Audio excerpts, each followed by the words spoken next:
As I was familiarizing myself with Milford's work, it became more and more apparent that this is a man who has spent his entire life committed to the creation of art.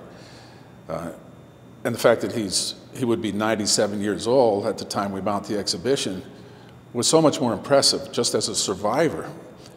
And to have his art and be involved in his art and for 80 years, 80 plus years as a practicing successful illustrator while he was in the Army, and then a fine artist and painter throughout his last half century, was intriguing to me. When I met Milford, it was even more important because Milford, you've spoken with him, he's very lucid and bright and charming, and has a million anecdotal stories about his career and his travels throughout the world. And once you become attached to the man and the artist, and from the first contacts with the art, the rest is just sugar on the cake. It's just wonderful being able to work with the man. When people talk to Milford, it's usually in terms of a retrospective.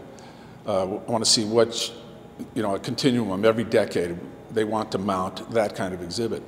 I was more interested in what Milford was doing more recently, because for a man in his mid-90s to get out of bed in the morning, congratulations, but for him to go to his studio and to paint on a regular basis, it was impressive.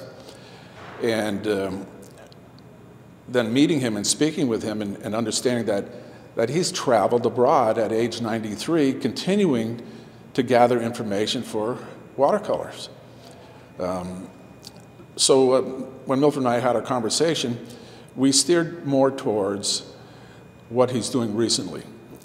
Other galleries have a collection of his work. He wasn't interested. And quite frankly, I was more interested in the contemporary work.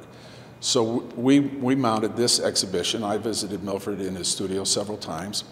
And we went over the paintings, when and where, and the background. So what we have here in the gallery is a collection of images, not just from Southern California, but from some of his travels in the last 10 years.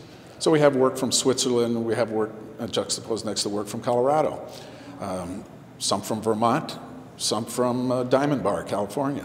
So it's a real nice juxtaposition of similarly paleted paintings.